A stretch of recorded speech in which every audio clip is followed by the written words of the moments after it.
All right, welcome back for The Chosen, Season 2, Episode 8, the season finale for Season 2. And it came out just last night as I record this morning, and a good finale, exactly where we would expect to end up. Everything's been leading up to the Sermon on the Mount, so that's really where the episode is going. And the episode begins, like so many others have, with kind of this scene that whether it we'll see how it fits in at some point. We don't quite know if this is a flashback or if it's current time. There's nothing to indicate that it's a flashback, so we kind of assume that it is current time. But these are people that we haven't come across yet. So uh, it kind of stirs up the mind to see where are these people going to fit, who are they, and all of that. So moving along to the Sermon on the Mount. In this episode, we get a lot of arguing amongst the disciples, which that carries through the gospel. So that's a good touch. It's a good thing to see. They're constantly kind of at each other. Most of the time in the gospel, it's over, who's the greatest, but it likely was not limited to that. So we see then the women, Mary and Ramah, writing and translating the scriptures. Um, After that, we run into these guys from the introduction again. So it's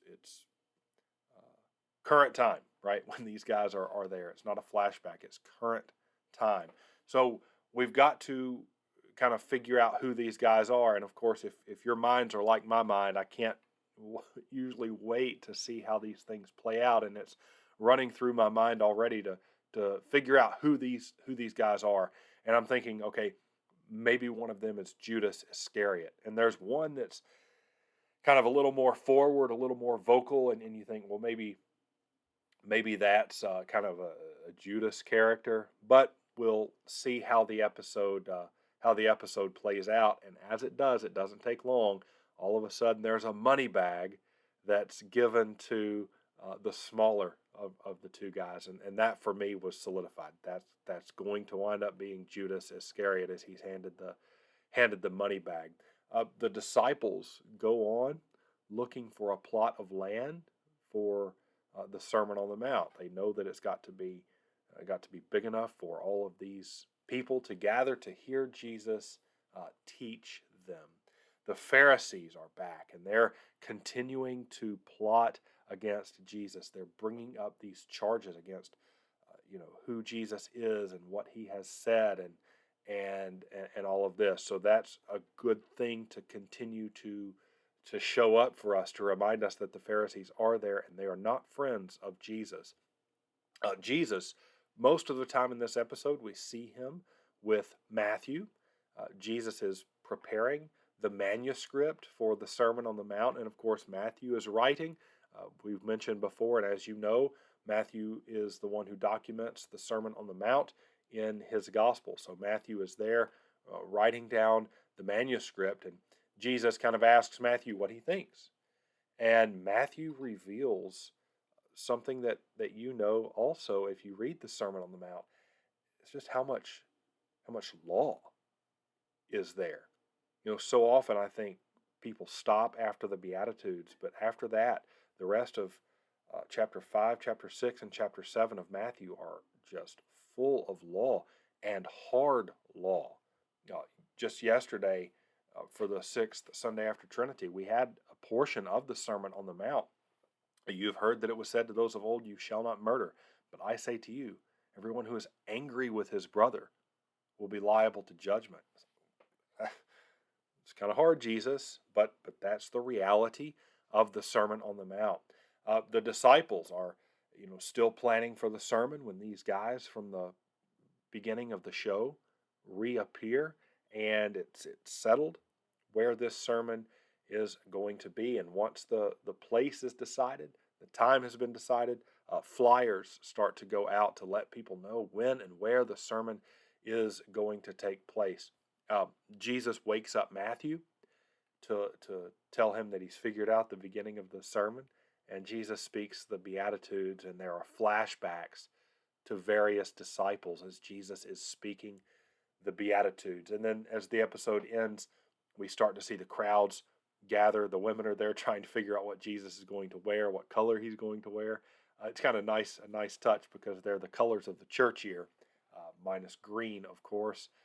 But they're trying to they want him to look nice, right? And then uh, at the end, we do figure out that the smaller of the two men from the beginning is in fact Judas, as he gathers there near to Jesus. The episode ends with Jesus walking through this massive screen to basically a stage that's set up for him to preach the Sermon on the Mount, and episode over.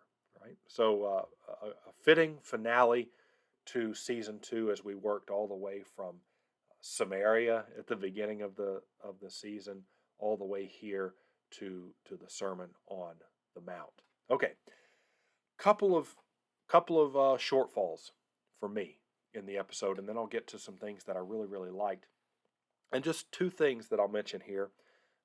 First, I want to actually open up the scriptures here and look at the end of Matthew chapter 4, moving into Matthew chapter 5, and I want to see if you notice anything different from the episode and the scriptures. Okay. So this is beginning with Matthew chapter 4, verse 23, and it's moving into chapter 5.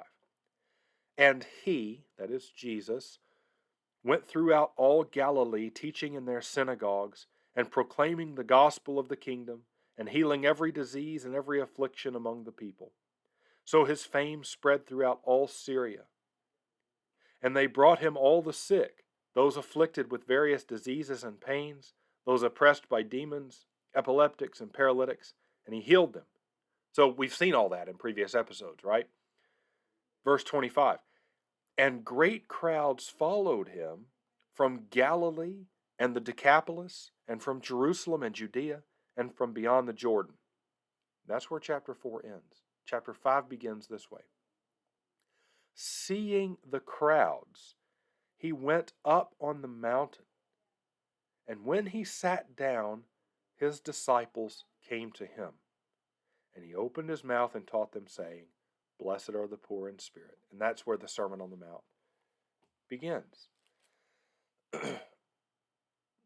The Sermon on the Mount is impromptu at best, right? So Jesus is going around healing.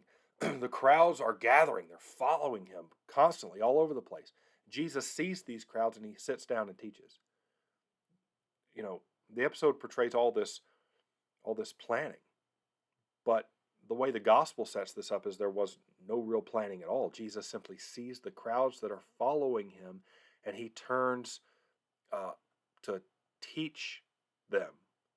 But the episode has gone so much as to create this massive stage with a screen for Jesus, and that's just not the way the scriptures are putting this forward. The second thing is kind of right on the heels of that, and that is with the planning. They've got to understand how expensive paper and writing and everything was, right? Yet here, I mean, I'll even go further and to say we even have evidence that the Apostle Paul, for example, didn't even write his own epistles in his own hand. Right? You hired a secretary or you hired a scribe to do that because they could write much more concisely. They could write smaller, where it wouldn't take up so much paper. Right? See, for example, Romans 16 verse 22, when it says, "I, Tertius, who writes this letter." Right? We know that Romans, Paul is dictating it. It's coming from Paul, but somebody else is writing it down for him. And then Galatians chapter 6 verse 11, for example, and Paul does this sometimes, where he gets to the end of the letter and he wants you to be sure that he knows that it's him who's writing, and he says, see with what large letters I'm writing with. So at this point, he takes the pen from the secretary and he copies down his own words. But here it's like the printing press has been invented already. And I know, you see the people writing down everything, and I get it, but it's a very, very expensive thing. Flyers, it's just not a first century thing. I mean, that's what made the printing press such an astounding invention in the late 1400s. It was still expensive to copy, but you could at least create these kind of flyers or pamphlets. That's what was so instrumental in the Reformation, especially with Luther and his 95 Theses. It's the fact that it was able to be copied and printed and distributed. But you're not having any of this in the first century. It almost looks like there's an Office Max around the corner with as many flyers are being handed out here. It's just not. It's not something that would have happened, and maybe it bothers me more than it bothers other people. That's fine, so be it. But that's really the only two things. Oh, an interesting thing for me was when Jesus wakes up Matthew. Did you notice this? Jesus wakes up Matthew and he says, Matthew, right? Matthew kind of moves around a little bit and he says, Matthew, and he wakes up the second time. The first thing I thought when he had to say Matthew twice was when Jesus calls Lazarus out of the tomb and he says, Lazarus, come out. He's been dead for 4 days. Lazarus, come out. And there he is. Yet Matthew must be a deep sleeper, right? But anyway, that's just a kind of a funny thing for me. Strengths. Okay. Uh, the episode was solid outside of those couple of things. For me, uh, I really, really enjoy seeing these Pharisees plot already, how deep this thing goes. And then uh, as the accusations reach the higher Pharisees, the greater rabbis, Shammai here, we see that he's not so concerned with the Jesus problem, yet he's going to use the Jesus problem to crush another rabbinic family. And they did not always get along. They had different theological stances, this house of Hillel. And I've talked about this before too. You can kind of read their stances if you can get a copy of the Mishnah. Uh, you see kind of where the house of Shammai fell and where the house of Hillel fell on different things. But Shammai wants to use the Jesus problem to gain the upper hand on the house of Hillel. So you can see how deep this thing ran and how different people wanted to use the Jesus problem, so to speak, to their advantage. Another thing is that Matthew does make note of how much law is in the Sermon on the Mount. Often people will say the Sermon on the Mount, oh, it's the best sermon ever. And I don't want to take anything away from it. I mean, it's fantastic. But it's not the easiest thing to listen to. It's not the easiest thing to read, as I've already said before. So, yeah, I appreciate the fact that's brought out here, that there is a ton of law in the Sermon on the Mount. And then Jesus' response to Matthew, I love personally. Jesus says, well, what should I say? Should I just tell them to keep doing what you're doing? Well, that's worked out real well for you. And I wonder how many people actually hear that, because that's actually what you hear in the majority of Christian preaching in America today. Keep doing what you're doing. Kind of this motivation stuff. Hardly in any preaching that I listen to from across denominations, there's hardly any mention of sin ever. Right? It is this keep doing what you're doing, kind of pull yourself up and get going. But Jesus, rightly condemns that here, as he will actually in the scriptures, right? I loved that Jesus interprets the metaphor of salt for Matthew. Matthew, his character kind of struggles with these things, but we do see in the Gospels that Jesus will often interpret parables for his disciples. They don't quite understand. So for Jesus to personally explain something like this to Matthew was a very, very nice touch to the episode. Now, along the same lines, I could see where some people may have an issue with Jesus and Matthew's conversation surrounding the sermon, as if Jesus is almost asking for, uh, asking Matthew if everything's okay. Should I change anything? I don't think that's what's going on here at all. Matthew has struggled with these things. And the way I took it wasn't that, Jesus was getting approval from Matthew. I'm seeing this as Jesus teaching Matthew rhetoric, for example. Of course you can't, Jesus isn't going to begin the sermon, with the salt and light metaphor. It needs something else. And I think he's trying to help Matthew along, trying to help him learn rhetoric, how to write, how to have a beginning, a middle, and an end. So that's the way I took it, and I really really appreciated that. Of course, the scene that's going to get the most response, I'm sure, is when Jesus speaks the Beatitudes, and there are flashbacks to various disciples. And even in talking with my wife about this episode, the flashbacks are what struck her most. That's not what struck me the most. I mean, I appreciated it, and it was very very uh, moving to see. The part of the scene that got me was when Jesus gets to the end of the Beatitudes, right? Blessed are you when others revile you and persecute you and utter all kinds of evil against you. For the rest of them, Jesus is kind of, looking out as we see the flashbacks. But when he says, blessed are you, he turns and he looks directly at Matthew for this. And if you read Matthew's gospel, you'll hear some more heavy teaching like this. In Matthew chapter 10, behold, I am sending you out as sheep in the midst of wolves. Brother will deliver brother over to death.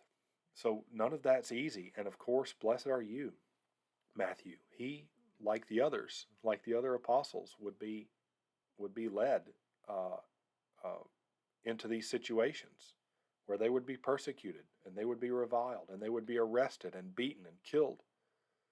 So knowing that, to have Jesus turn to Matthew and look at him directly when he says that was something that really uh, struck me above all the other things in that scene. Okay, well, look, that's season 2, all of it. Episode 8 for now, but it was quick. Of course, not as quick as season 1 that came out basically day by day, but it still seems like it has come and gone very quickly. So that leaves us to see what comes next. What comes next in season 3? Probably a lot more teaching from Jesus, a lot more healing, and really, really excited to see what comes next, to see the development of this Judas character. He kind of seems meek right here in the beginning, but he's learning he's learning to be Judas. So we'll see when all of that happens. What did you think about the introduction of his character and seeing how he's going to fit with the rest? So we'll see what comes next. Until then, join me for my lectionary videos that come out just about every week on this same channel. So subscribe and stay tuned for that. But until the chosen returns, we'll wait and see. So we will see you next time.